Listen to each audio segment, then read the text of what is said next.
کتاب کیمیاگر قسمتی 7 کتابخوان آنلاین. پس تو میخوای به من آموزش بدی؟ نه. حالا تو هر چیزی که لازم بوده رو یاد گرفتی. من فقط میخوام راه گنجت رو بهت نشون بدم. پسر تکرار کرد. حالا که قبیله ها در جنگن. من میدونم در کویر چه خبره. من حال گنجم رو پیدا کردم. یک شتر دارم، پولی که از بلور فروشی به دست آوردم و 50 سکه طلا. در کشور خودم مرد کاملا ثروتمندی میشم. اما هیچ کدوم از اینها رو از اهرام به دست نیاوردی. و من فاطمه رو هم دارم. اون با ارزشترین گنجیه که من به دست آوردم. اون رو هم در اهرام پیدا نکردی. غذا رو در سکوت خوردم. کیمیاگر بطری برداشت و شربت قرمزی داخل لیوان پسر ریخت. خوشمزه ترین شرابی بود که تاکنون خورده بود. مگه اینجا شراب ممنوع نیست؟ شیطان چیزی نیست که وارد دهان انسانها بشه. شیطان اونه که از دهانشون خارج میشه. کیمیاگر کمی مخوف به نظر می رسید. اما وقتی پسر شراب را نوشید آروم شد. وقتی غذاشون رو خوردن بیرون چادر نشستن. نور ماه اونقدر زیاد بود که ستاره ها رو کم رنگ کرده بود. کیمیاگر که دید پسر خوشحاله گفت بنوش و لذت ببر. امشب رو حسابی استراحت کن. انگار که جنگجویی هستی که قرار فردا به نبرد بره. به یاد داشته باش که هر کجا که قلبت اونجاست گنجت هم همونجا خواهد بود. تو باید گنج رو پیدا کنی، پس هر چه در این راه آموختی مفیده. فردا شترت رو بفروش و به جای اون یک اسب بخر. شترها حیوانات خائنی هستن. اونها هزاران قدم راه میرن و اصلاً به نظر نمیرسه که خسته شدن، اما ناگهان زانو میزنن و میمیرن. اما اسبها تون تون خسته میشن. همیشه میدونی که چقدر میشه از اونها انتظار داشت و میدونی که زمان مرگشون کیه. شب بود. پسر با یک اسب مقابل چادر کیمیاگر رفت. کیمیاگر آماده بود سوار اسبش بشه و شاهین رو روی شونه چپش گذاشت. به پسر گفت در کویر جایی رو به من نشون بده که موجود زنده ای اونجا باشه. فقط کسایی که بتونن چنین نشونه های زندگی رو ببینن میتونن گنج رو پیدا کنن. اونها روی شنها تاختن. ماه مسیرشون رو روشن کرد. من مطمئن نیستم بتونم موجود زنده‌ای در کویر پیدا کنم. من هنوز کویر رو به خوبی نمیشناسم. میخواست این رو به کیمیاگر بگه اما از اون میترسید. رفتن تا به صخره‌هایی که شاهین ها رو در آسمون دیده بود رسیدن. اما الان اونجا فقط سکوت بود و من نمیدونم چجوری در کویر موجود زنده پیدا کنم. من میدونم که اینجا موجود زنده‌ای هست اما نمیدونم کجا دنبالش بگردم. کیمیاگر گفت زنده رو جذب میکنه. و پسر منظورش رو فهمید. افسار اسب رو رها کرد و اسب شروع به تاختن در صخره‌ها و شنها کرد. کیمیاگر هم دنبالشون می‌رفت. نیم ساعت بعد دیگه اثری از نخلستان نبود. فقط قرص بود پیکر ماه و بازتاب نقره‌ای رنگش از سنگ‌های کویر. ناگهان بدون هیچ دلیل مشهودی اسب حرکتش رو کند کرد. پسر به کیمیاگر گفت موجودی در اینجا هست. من زبان کویر رو نمیدونم اما اسبم زبان زندگی رو میدونه. هر دو از اسب پیاده شدن. کیمیاگر هیچ چیزی نگفت. خیلی آهسته حرکت میکردند و در بین سنگ ها جستجو میکردند. چشمشون به سوراخی در سنگ ها افتاد. کیمیاگر ابتدا دستش و سپس تمام بازو تا شانه‌اش رو در سوراخ فرو برد. چیزی در سوراخ حرکت میکرد. چشمهای کیمیاگر هم حرکت میکرد. پسر فقط چشمهای نیمه باز اون رو که حرکت میکرد میدید. به نظر میومد که با اون چه در سوراخ در حال نبرده. سپس با یک حرکت سریعی که پسر رو از جا پرون دستش رو از سوراخ بیرون کشید و ایستاد. در دستش ماری از دم آویزان. پسر هم با فاصله از کیمیاگر روی پاش ایستاد. مار وحشیانه تکان می‌خورد و صدای فیش فیشش سکوت کویر رو شکست. یک مار کبرا بود که نیشش در عرض چند دقیقه انسانی رو از پا در می‌آورد. پسر گفت مراقب باش نیشت نزنه. اما وقتی کیمیاگر دستش رو در سوراخ فرو برد، مار باید اون رو نیش زده باشه. ولی ظاهرش که کاملا آرام و خونسرد. مرد انگلیسی گفته بود که کیمیاگر 200 سال عمر داره. حتما میدونه چجوری با مارهای صحرا رفتار کنه. پسر به کیمیاگر نگاه میکرد که به سمت اسبش رفت و شمشیر رو برداشت و با تیغ شمشیر دایره‌ای روی شنها کشید و مار رو داخل اون گذاشت. مار در یک لحظه آروم شد. نگران نباش، اون از این دایره بیرون نمیاد. تو یک جاندار در کویر پیدا کردی، نشونه ای که من احتیاج داشتم. چرا این کار اینقدر مهم بود؟ چون اهرام توسط بیابان احاطه شده. نمیخواست در مورد اهرام صحبت کنه. دلش گرفته بود و از شب پیش خیلی ناراحت بود. ادامه دادن مسیر در جستجوی گنج معادل ترک فاطمه بود. کیمیاگر گفت من تو رو در عبور از کویر راهنمایی میکنم. من میخوام در لاهه بمونم. من فاطمه رو پیدا کردم و هرچی بیشتر فکر میکنم میبینم که ارزش اون برای من از گنج بیشتره. فاطمه زن کویره. اون میدونه که مردان باید برون تا برگردن. اون در حال حاضر گنجش رو داره. اون گنج تو هستی و حالا از تو انتظار داره که تو همون چرا به دنبالش بودی پیدا کنی. خب اگه تصمیم بگیرم که همینجا بمونم چی؟ بذار بهت بگم چی میشه. تو مشاور لاهه خواهی شد. اونقدر طلا خواهی داشت تا بتونی گوسفندان و شتران زیادی بخری. تو با فاطمه ازدواج میکنی و سال اول هر دو خیلی خوشحال هستی.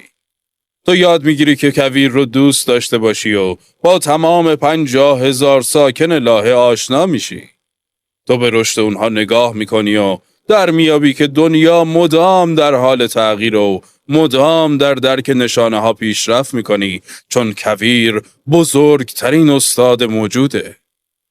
در طی سال دوم گاهی اوقات به یاد گنجت میافتی. نشونه ها مصرانه در مورد اون صحبت میکنن و تو تلاش میکنی که اونها رو نادیده بگیری. تو دانشت رو صرف رفاه لاهه و ساکنانش میکنی. رؤسای قبایل به خاطر این موضوع از تو قدردانی میکنن و توسط شترهات پولدار و قدرتمند خواهی شد. در طی سال سوم نشانه ها باز به صحبت در مورد گنج و افسانه شخصیت سخن میگن. تو هر شب در اطراف لاهه قدم میزنی و فاطمه به خاطر اینکه فکر میکنه تقصیر اونه که تو به دنبال افسانه شخصیت نرفتی ناراحت میشه. اما تو همچنان اون رو دوست داری و اون هم تو رو دوست داره. تو به یاد میاری که فاطمه هیچگاه از تو نخواسته نری و بمونی، چون اون زن کویر رو میدونه که باید منتظر شوهرش باشه. پس تو اون رو سرزنش نمی کنی. اما بارها و بارها بر شنها راه میری و با خودت فکر میکنی شاید باید میرفتی. شاید باید به عشق به فاطمه ایمان میآوردی، چون چیزی که تو رو در لاهه نگه داشت ترست بود از اینکه دیگه بر نگردی و در اونجا نشانه ها به تو میگن که گنجت برای همیشه مدفون شده. و بعد گاهی اوقات در طی سال 4 نشونه ها تو رو ترک میکنن چون تو به اونها توجه نکردی. رؤسا اون رو میفهمن و تو موقعیتت به عنوان مشاور رو از دست میدی. اما تا اون موقع تو تاجر ثروتمندی شدی که مقدار زیادی گوسفند و تجارت عظیمی داره. تو بقیه روزت رو به این فکر میکنی که افسانه شخصیت رو دنبال نکردی و این که حالا خیلی دیر شده. تو باید بفهمی که عشق هیچگاه مرد رو از دنبال کردن افسانش دور نمیکنه. اگر اون دست از تعقیب افسانه شخصیش برداره، مفهومش اینه که عشقش عشق واقعی نبوده. عشقی که به زبان جهان صحبت میکنه. کیمیاگر دایره روی زمین رو پاک کرد و مار به صخره‌ها خزید. پسر یاد بلور فروش افتاد که همیشه میخواست به مکه بره و مرد انگلیسی که به دنبال کیمیاگر بود. به زنی فکر کرد که به کویر ایمان آورده بود و به کویری که اون رو به معشوقش رسونده بود نگاه کرد. هر دو سوار بر اسب‌هاشون شدن و این بار پسر به دنبال کیمیاگر به لاهه برگشت. باد صدای لاهه رو به گوششون رسوند و اون تلاش میکرد که صدای فاطمه رو تشخیص بده. اما اون شب زمانی که به مار داخل دایره نگاه میکرد، یک اسب سوار غریبه با اون در مورد عشق و گنج و سنان صحرا و افسانه شخصی صحبت کرد. پسر گفت با تو خواهم اومد و ناگهان در قلبش احساس امنیت و صلح کرد. کیمیاگر فقط همین رو گفت. فردا قبل از طلوع خورشید به راه میافتیم. اون شب نخوابید. 2 ساعت قبل از سپید دم یکی از پسرانی رو که در چادر خوابیده بود رو بیدار کرد و از اون خواست که محل زندگی فاطمه رو نشونش بده. اونها به چادر فاطمه رفتن. پسر به اون به اندازه خرید 1 گوسفند طلا داد. سپس از اون خواست به داخل چادر بره و به فاطمه بگه که اون بیرون منتظرشه. عرب جوان هم همون کار رو انجام داد. سپس به اندازه خرید 1 گوسفند دیگه به اون طلا داد و خواست که اون 2 تا رو تنها بذاره. عرب به چادرش برگشت تا بخوابه. بابت اینکه به مشاور لاهه کمک کرده بود، مغرور بود و بابت داشتن پول لازم برای خرید گوسفند خوشحال. فاطمه جلوی ورودی چادر اومد و هر دو به سمت نخلستان رفتن. پسر میدونست که این کار سنت شکنیه، اما اصلاً براش مهم نبود. من از اینجا میرم و میخوام بدونی که باز هم برمیگردم. دوستت دارم. چون فاطمه حرفش رو قطع کرد. کسی که عاشقه دلیلش اینه که عاشقه. برای عشق هیچ دلیلی وجود نداره. اما پسر ادامه داد. من خواب دیدم. بعدش با پادشاه ملاقات کردم، بلورها رو فروختم، از بیابان عبور کردم و چون افراد قبیله درگیر جنگ شدن به کنار چاه رفتم تا دنبال کیمیاگر بگردم.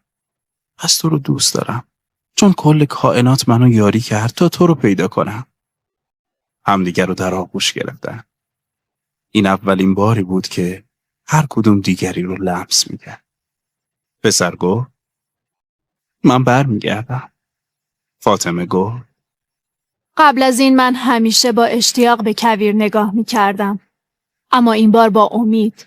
روزی پدرم به کویر رفت. اما اون نزد مادرم برگشت.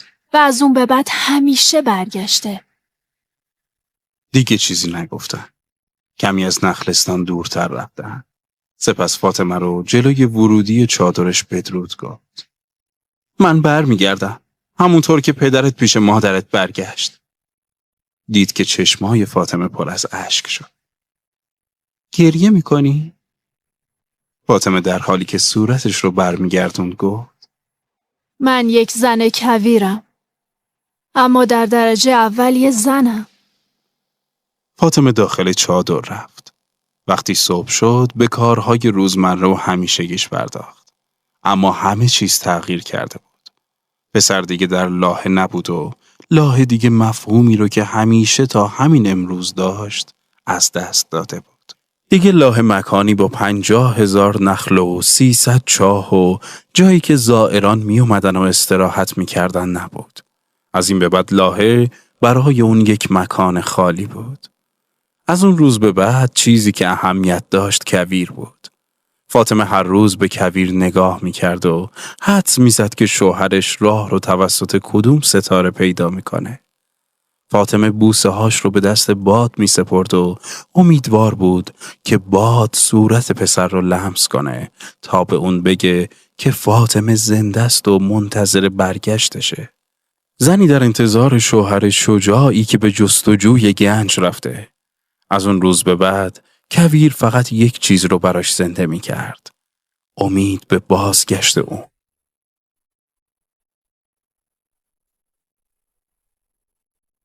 وقتی عبور از شنها رو آغاز کردن، کیمیاگر به پسر گفت در مورد اون چه پشت سر گذاشتی فکر نکن. هر چیزی که در روح جهان ثبت شده و برای همیشه اونجاست خواهد موند. پسر گفت مردان بیشتر به بازگشت به خونه فکر میکنن تا ترک کردن اون. باز هم داشت به سکوت کویر خو میگرفت. اگر اون چرا که یافته‌ای جوهر ناب و خالصی داشته باشه، هیچگاه از بین نمیره و همیشه میتونی برگردی. اما اگر اون چه پیدا کردی فقط یک لحظه روشنی باشه، مثل درخشش یک ستاره، وقتی به سوش برمیگردی هیچ چیزی نمیبینی. مرد به زبان کیمیاگران صحبت میکرد. اما پسر میدونست که منظورش فاطمه است. خیلی سخت بود که به اون چه جا گذاشته بود فکر نکنه. یک نواختی بی انتهای بیابون اون رو به خیال پردازی وامی داشت. پسر هنوز میتونست نخلستان رو ببینه و چاه ها رو و چهره زنی رو که دوستش داشت. مرد انگلیسی رو در حال انجام آزمایش ها میدید و ساربان رو که استاد بود اما خودش نمیدونست. پسر فکر کرد شاید کیمیاگر هیچگاه عاشق نشده باشه. کیمیاگر با شاهینی که روی شونش نشسته بود جلوتر حرکت میکرد. پرنده زبان بیابان رو خوب بلد بود و هر جایی که توقف میکردند در جستجوی شکار به پرواز در میامد. اولین روز با یک خرگوش برگشت و روز دوم با 2 پرنده. شب اول رخت خوابشون رو پهن کردن و آتیش رو مخفی نگه داشتن. شب‌های بیابان خیلی سرد بود و هر شب با کوچکتر شدن ماه هوا تاریک و تاریکتر میشد. 1 هفته همچنان به راهشون ادامه دادن. فقط درباره احتیاطهای لازم برای مقابله با جنگ قبایل صحبت میکردن. جنگ ادامه داشت و باد بارها بوی شیرین خون مریض رو با خودش می آورد. به محل درگیری ها نزدیک شده بودند. باد به اون گوش زد می کرد که زبان نشانه ها اون چرا چشم هم نمیتونه ببینه براش میاره. روز هفتم کیمیاگر زودتر از همیشه خیمه رو برپا کرد. شاهین به پرواز در اومد و کیمیاگر ظرف آبش رو به پسر تعارف کرد. تقریباً به آخرهای سفرت رسیدی. به تو تبریک میگم که افسانه شخصیت رو دنبال کردی. اما تو در طول سفر چیزی به من نگفتی. فکر میکردم از اون چه میدونی برام خواهی گفت. مدتی پیش در کویر با مردی که چند کتاب در مورد کیمیاگری داشت همسفر شدم. اما نمیتونستم چیزی از اونها یاد بگیرم. فقط یک راه برای یاد گرفتن وجود داره و اون هم در طی حرکت به دست میاد. تو تا حالا هر چی رو لازم داشتی در طول سفرت آموختی. فقط یک چیز مونده که باید یاد بگیری. پسر میخواست بدونه اون موضوع چیه. اما کیمیاگر در افق به دنبال شاهین میگشت. چرا اسم تو رو کیمیاگر گذاشتن؟ چون من کیمیاگر هستم. پس اشتباه کار سایر کیمیاگران چی بوده که تلاش کردن به دست بیارن اما نتونستن؟ اونها فقط به دنبال طلا بودن. اونها به دنبال گنج سرنوشتشون بودن. بدون اینکه بخوان سرنوشتشون رو رها کنن. اون چیزی که هنوز یاد نگرفتم چیه؟ میخوام بدونم. اما کیمیاگر هنوز چشمش به افق بود تا اینکه سرانجام شاهین رو دید که با غذای اونها باز میگشت. اونها گودالی کندند و آتیششون رو در اون روشن کردند تا آتیش رو مخفی کرده باشن. همچنان که در حال تهیه غذا بود گفت: من یک کیمیاگرم. به همین سادگی، چون یک کیمیاگرم. این علم رو از پدر بزرگم آموختم. اون هم از پدرش آموخته بود و همینطور تا آخر. ریشه اون به زمانی برمیگرده که دنیا به وجود اومد. در اون زمان میشد اکسیر اعظم رو به راحتی روی یک زمرد نوشت. اما به تدریج مردمان تلاش کردند که مسائل ساده رو رد کنن و تفاسیر و ترجمه ها و فلسفه بافیایی به اون اضافه کنن. اونها به تدریج میخواستن بگن که راهی بهتر از سایرین بلدن. با این وجود لوح زمرد هنوز وجود داره. پسر میخواست بدونه چه چیزی بر روح زمرد نوشته شده. کیمیاگر شروع به کشیدن نشانه‌هایی روی شنها کرد و کمتر از 5 دقیقه کار کشیدنش رو تموم کرد. پسر که اون رو در حین ترسیم نشانه‌ها روی زمین دید، یاد پادشاه پیر که در میدان شهر به روی زمین چیزهایی نوشت افتاد. مثل این بود که اون اتفاقات سالها و سالها پیش رخ داده. کیمیاگر وقتی کارش رو تموم کرد گفت: این چیزیه که به لوح زمرد نوشته شده. پسر سعی کرد نوشته رو بخونه. کمی مایوس شد. این یه رمزه، شبیه چیزی که در کتاب مرد انگلیسی دیدم. کیمیاگر گفت نه، این شبیه پرواز دو شاهینه. فقط با دلیل فهمیده نمیشه. لوح زمرد مسیر سفر مستقیم به روح جهانه. خردمندان میدونن که این دنیای طبیعی در واقع فقط یک کپی از بهشته. وجود این جهان یک ضمانت ساده است که نشون میده جهان دیگه‌ای وجود داره که کامله. خدا جهان رو خلق کرد تا انسانها توسط اشیاء قابل رؤیت به درس‌های معنوی و عظمت خود و توانایی اون پی ببرن. پسر پرسید من باید لوح زمرد رو بخونم؟ شاید اگه تو در آزمایشگاه کیمیاگری میکردی حالا زمان مناسبی بود تا بهترین راه خوندن لوح رو یاد بگیری. اما تو در بیابان هستی، پس خودت رو در بیابان غرق کن. بیابان قدرت فهم جهان رو به تو میده. در واقع هر چیزی که بر زمینه این کار رو انجام میده. حتی نیازی نیست که کویر رو حس کنی. تنها کار لازم اینه که در یک دانه ریز شن عمیقاً بیاندیشی و در اون تمام عظمت خلقت رو پیدا خواهی کرد. چجوری خودم رو در بیابان غرق کنم؟ به قلبت گوش کن. اون همه چیز رو میدونه، چون خودش بخشی از روح جهانه و عاقبت به سمت اون بر میگرد. اونها 2 روز دیگر رو در سکوت کویر پیمودن. کیمیاگر بیشتر مراقب و محتاط بود، چون به منطقه‌ای نزدیک می شدند که بیرحمانه ترین جنگ‌ها در اون ناحیه اتفاق می افتاد. همونطور که حرکت می کردن، پسر تلاش می کرد به قلبش گوش کنه. کار سختی بود. اوایل قلبش همیشه آماده بود تا داستان‌های خودش رو بازگو کنه. اما بعدها اون داستان‌ها درست نبودن. گاهی اوقات قلبش ساعتها از ناراحتی‌هاش میگفت و سایر اوقات اونقدر با طلوع خورشید احساساتی میشد که پسر مجبور میشد اشک‌هاش رو پنهان کنه و قلبش وقتی در مورد گنج صحبت میکرد با تندترین حالت ممکن میتپید و وقتی پسر مجذوب افق‌های بیکران کویر میشد قلبش به آهستگی میتپید، اما هیچگاه آرام نمیشد. حتی وقتی پسر و کیمیاگر در سکوت فرو می رفتن. اون روز وقتی خیمه برپا کردم پسر پرسید چرا باید به ندای قلبمون گوش بدیم؟ چون هر جا که قلبت باشه گنجت رو همونجا پیدا می کنی. اما قلب من پریشونه. اون رویای خودش رو داره و با دیدن یک زن در کویر احساساتی میشه. چیزهای زیادی از من میخواد و شبهایی که به فاطمه فکر میکنم نمیذاره بخوابم. خب این خیلی خوبه. قلب تو زنده است. باز هم به حرفاش گوش کن. 2 مسافر در طول 3 روز بعد از کنار تعدادی مرد مسلح گذشتن. قلبشون در مورد ترس با اون صحبت کرد.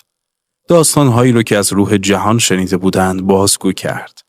داستان مردانی که به دنبال گنجهاشون رفتند اما هیچگاه موفق نشدند. گاهی اوقات با گفتن اینکه ممکنه گنجش رو پیدا نکنه یا اینکه ممکنه در کویر بمیره پسر رو میترسوند. گاهی اوقات هم از اون میخواست که قانع بشه. اون هم عشق رو یافته بود هم ثروت رو. وقتی برای استراحت توقف کردند به کیمیاگر گفت قلب من خائنه. اون نمیخواد من برم. این منطقیه. طبیعیه که وقتی به دنبال گنجت میری نگران از دست دادن تمام داراییت باشی. خب پس چرا باید به قلبم گوش کنم؟ چون هرگز موفق به ساکت کردنش نمیشی، حتی اگر تظاهر کنی که نشنیدی که اون چی داره میگه. اون همیشه در درون تو میمونه و مدام افکار تو رو در مورد زندگی و جهان تکرار میکنه. منظورت اینه که باید به اون گوش کنم حتی اگر خیانت کنه و دروغ بگه؟ خیانت ضربه‌ای غیر منتظره است. اگر قلبت رو به خوبی بشناسی، هیچ وقت نمیتونه به تو خیانت کنه. چون تو رویاها و آرزوهاش رو میدونی و میدونی چطور با اونها کنار بیای. تو هیچ وقت نمیتونی از قلب خودت فرار کنی، پس بهتره به اون گوش بدی. در این صورت لزومی نداره هیچ وقت از ضربه غیر منتظره‌ای بترسی. پس در هنگام پیمودن مسیرشون همچنان به قلبش گوش میکرد. کم کم داشت حقه ها و تفره رفتن های قلبش رو یاد می گرفت و سعی می کرد اون رو همون جوری که هست بپذیره. ترسش رو فراموش کرد و فراموش کرد که نیاز داره به لاهه برگرده. چون یک روز بعد از ظهر قلبش به اون گفت که خوشحاله. قلبش گفت هر چند گاهی گله و شکایت می کنم، این به خاطر اینه که من قلب یک انسانم و همه قلب‌های انسان‌ها این گونه‌اند. انسان‌ها از رفتن به دنبال مهمترین آرزوهاشون می‌ترسن، چون فکر می‌کنن لیاقت اونو ندارن یا اینکه ممکنه موفق به دستیابی اون نشن. اما ما که قلب انسان‌ها هستیم، فقط وقتی می‌ترسیم که فکر کنیم کسی که دوستش داریم برای همیشه بره و دیگه بر نگرده. یا لحظاتی که میتونستن خوب باشن اما نبودن. یا گنج‌هایی که میتونستن یافته بشن اما برای همیشه در شنها مخفی شدن. چون این اتفاقها به شدت ما رو آزار میده. یک شب که اون دو نفر به آسمون بدون ماه نگاه می‌کردن، پسر رو به کیمیاگر گفت قلب من نگرانه که آزرده شده. به قلبت بگو که ترس از آزار دیدن خیلی بدتر از آزرده شدنه. و این رو هم بگو که تا کنون هیچ قلبی که به دنبال رویاهاش رفته باشه آزرده نشده. چون هر لحظه از این جستجو لحظه‌ایه که با خداوند و ابدیت همراه میشه. پسر به قلبش گفت هر لحظه‌ای از جستجوی ما توسط خدا همراهی میشه. زمانی که واقعا دنبال گنجم میگشتم، هر روزم روشن و درخشان بود، چون میدونستم که هر ساعتم بخشی از رویایی که به اون خواهم رسید. وقتی دنبال گنجم میگشتم، در طول مسیر چیزهایی رو که میدیدم یاد میگرفتم و چیزهایی بودن که هیچ وقت اونا رو نمیدیدم. چون هیچ وقت اونقدر شجاعت نداشتم که کارهایی رو که برای یک چوپان محال به نظر میرسید انجام بدم. پس قلبش تمام بعد از ظهر رو سکوت کرد. اون شب پسر به خواب عمیقی فرو رفت و وقتی بیدار شد قلبش شروع به گفتن مطالبی کرد که سرچشمه اونها از روح جهان بود. گفت که تمام مردمی که شاد و خوشحالند خدا رو با خود دارند. و همونطور که کیمیاگر گفته بود، این شادی میتونست در یک دانه شن در صحرا پیدا بشه. چون یک تکه شن یک لحظه از آفرینشه و کائنات میلیون ها سال صرف کرده تا اون رو به وجود بیاره. قلبش گفت برای انسانی که روی زمینه گنجی وجود داره که بی صبرانه منتظرشه. ما قلب‌ها خیلی به ندرت در مورد این گنج‌ها صحبت می‌کنیم. چون دیگه انسان‌ها نمیخوان دنبال گنجشون برن. فقط با کودکان در مورد اون حرف میزنیم. به مرور زمان به راحتی اجازه میدیم زندگی در مسیر خودش و به سمت تقدیر خودش پیش بره. متاسفانه تعداد کمی از مردم به دنبال مسیری که براشون تعیین شده میرن. مسیری که به سرنوشتشون و به خوشحالیشون ختم میشه. بسیاری از مردم دنیا رو به چشم یه مکان ترسناک میبینن و به همین دلیل دنیا هم تبدیل به محیط ترسناکی براشون میشه. پس ما قلب‌ها آهسته و آهسته تر صحبت میکنیم. ما همچنان به صحبت کردن ادامه میدیم ولی دعا میکنیم که کلمات ما هرگز شنیده نشن. ما نمیخوایم انسانها به خاطر اینکه به قلبشون گوش نکردن ناراحت بشن. پسر از کیمیاگر پرسید چرا قلب انسانها به اونها نمیگن که به تعقیب رویاشون ادامه بدن؟ چون این کار بیشترین آزار رو برای قلبها به همراه داره و قلبها هیچگاه نمیخوان اذیت بشن. از اون به بعد پسر قلبش رو میفهمید. از قلبش خواست که هیچگاه صحبت کردن با اون رو قطع نکنه. از اون خواست که هر وقت از رویاهاش دور شد قلبش فشرده بشه و به اون هشدار بده. پسر قسم خورد که هر بار که هشدار رو دریافت کرد پیام قلب رو جدی بگیره. پس اون شب همه این صحبت‌ها رو به کیمیاگر گفت و کیمیاگر فهمید که قلب پسر به روح جهان بازگشته. پسر پرسید حالا من باید چی کار کنم؟ به سمت اهرام برو و همچنان به نشانه ها توجه کن. قلب تو همچنان میتونه محل گنج رو نشونت بده. این همون چیزیه که باید یاد بگیرم؟ نه. چیزی که هنوز یاد نگرفتی اینه. قبل از اینکه رویا تحقق پیدا کنه، روح جهان تمام چیزهایی رو که در طول مسیر آموختی دوباره آزمایش میکنه. این کار رو به خاطر زیان رساندن به تو انجام نمیده، بلکه هدفش اینه که علاوه بر رسیدن به رویامون در درس هایی که در طول مسیر رویامون آموختیم استاد بشیم. این نقطه‌ایه که بسیاری از مردم تسلیم میشن. به قول ما بیابانگردان، فرد تشنه درست در جایی میمیره که درخت نخل در افق پیدا شده. هر جستجویی با خوششانسی شروع میشه و هر تحقیقی با آزمایش‌های سخت و جدی به پایان میرسه. پس به یاد ضرب المثلی از کشور خودش افتاد. تاریک ترین لحظه شب، لحظه قبل از سحره.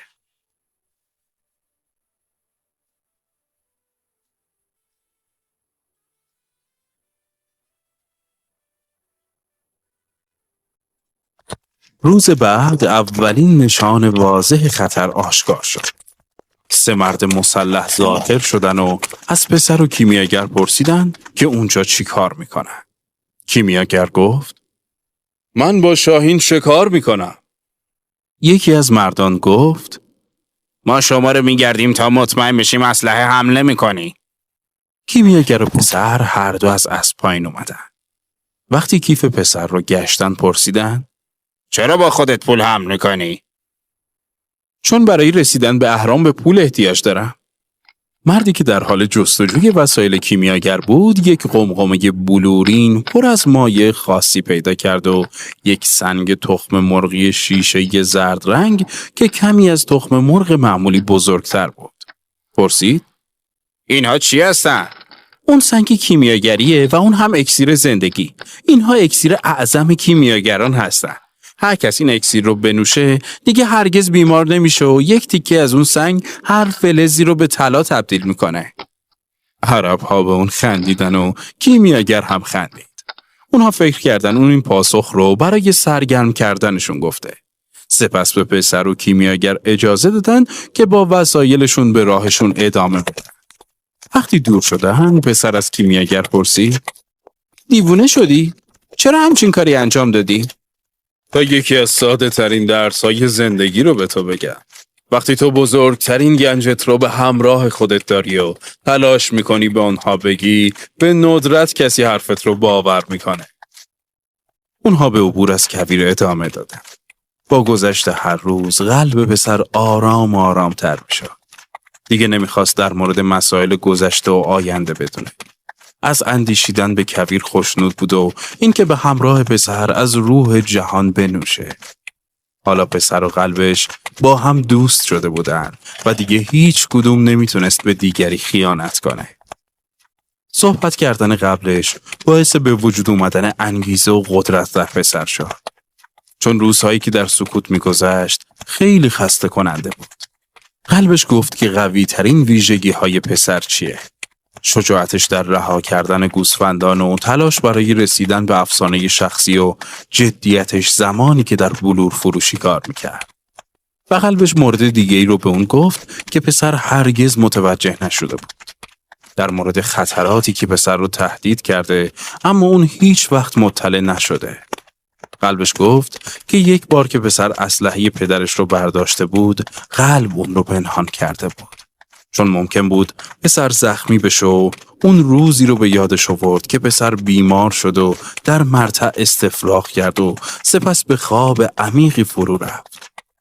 اون روز 2 دزد سر راهش منتظر بودن. اونها نقشه کشیده بودن که گوسفندان اون رو بدزدن. اما چون پسر حالش بد شد و از اونجا عبور نکرد، اونها خیال کردن که پسر مسیرش رو عوض کرده و از اونجا رفته. پسر از کیمیاگر پرسید آیا همیشه قلب یک انسان به اون کمک میکنه؟ اکثرا فقط قلب افرادی که به دنبال افسانه شخصیشون هستن، اما به کودکان، انسانها و پیران هم کمک میکنه. میشه گفت که من هیچ وقت به خطر نمیافتم؟ کیمیاگر گفت فقط میشه گفت که قلب کاری رو انجام میده که میتونه. یک روز عصر به قرارگاه یکی از قبایل رسیدن. در هر گوشه چادر عرب‌هایی که ردای زیبا به تن داشتن ایستاده بودن. اسلحه هاشون آماده بود. مردان قلیان میکشیدند و داستانهایی از جنگ تعریف میکردند. هیچ کس به دو مسافر توجه نکرد. وقتی از قرارگاه گذشتند پسر گفت هیچ خطری وجود نداره. کیمیاگر عصبانی شد و گفت به قسمت اعتماد کن، اما هیچگاه فراموش نکن که تو در صحرا هستی. وقتی مردان در حال جنگ با یکدیگر هستند، روح جهان صدای فریاد جنگ رو میشنوه. هیچ کس از پیش آمدهای اون چه زیر خورشید اتفاق میفته در امان نیست. پسر فکر کرد. همه چیز یک چیزه. سپس گویی کویر میخواست گفته کیمیاگر رو اثبات کنه. دو مرد اسب سوار از پشت سرشون ظاهر شدن. یکی از اونها گفت شما نمیتونین جلوتر برین. شما در منطقه‌ای هستین که قبایل در حال جنگ با یکدیگرن.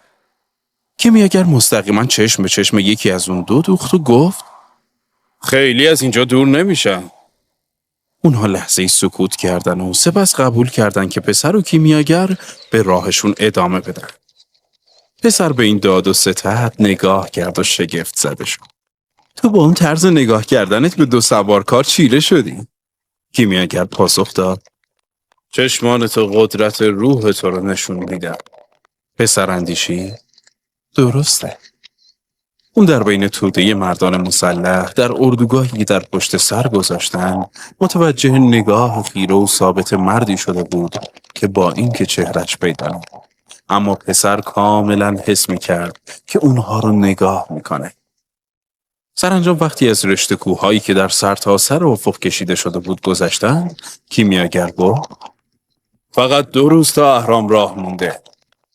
حالا که قراره به زودی راهمون رو جدا کنیم، پس چیزی در مورد کیمیاگری به من بگو. تو الان هم کیمیاگری رو میدونی. کیمیاگری در مورد نفوذ به روح جهان و کشف گنج هایی که برای تو هستن. منظورم این نیست. میخوام یاد بگیرم چگونه سرب رو به طلا تبدیل کنم. کیمیاگر ساکت شد. سکوتش مثل سکوت کویر بود و تا وقتی که برای غذا توقف کردند هیچ چیزی نکن.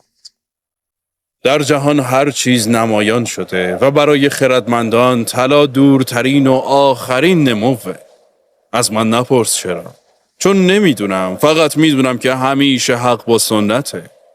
مردم هیچگاه منظور خردمندان رو نفهمیدن. بنابراین طلا به جای اینکه مظهر کمال باشه به عنوان بهانه و دلیلی برای کشمکش و ستیزه جویی تبدیل شده. پسر گفت اشیا به زبانهای مختلفی صحبت میکنن. زمانی بود که صدای شتر برای من هیچ چیز خاصی نداشت. اما زمانی همین صدا برای من نشانه خطر بود و سرانجام به همون صدای عادی و بی‌مفهوم تبدیل شد. بعد سکوت کرد. حتما کیمیاگر همه اینها رو میدونه. کیمیاگر گفت من کیمیاگران واقعی رو میشناسم. اونها خودشون رو در آزمایشگاه هاشون حبس کردند تا مانند طلا به تدریج رشد کنند و به تعالی برسن. اونها موفق شدن سنگ کیمیاگری رو پیدا کنند چون فهمیدن که وقتی چیزی به تعالی برسه همه چیزهای اطرافش رو هم به تعالی میرسونه.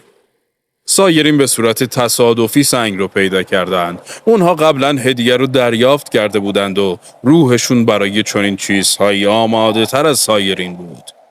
اما این رو به حساب نیاوردن. این افراد خیلی کمیابن. و افراد دیگه هم بودن که فقط طلا براشون جالب بود. اونها هیچ وقت راز دنیا رو پیدا نکردن. اونها فراموش کردن که سرب، مس و آهن هم سرنوشت و مسیر کمال خودشون رو دارن و هر کس که در سرنوشت و تکامل سایر چیزها دخالت کنه هیچ وقت به تکامل نمیرسه. بازتاب کلمات کیمیاگر شبیه سوگند. اون خم شد و یک تکه صدف برداشت. اینجا قبلا دریا بوده. میدونم. کیمیاگر از اون خواست که صدف رو روی گوشش بذاره. در کودکی بارها این کار رو انجام داده بود و به صدای دریا گوش کرده بود. دریا در درون این صدف زندگی کرده.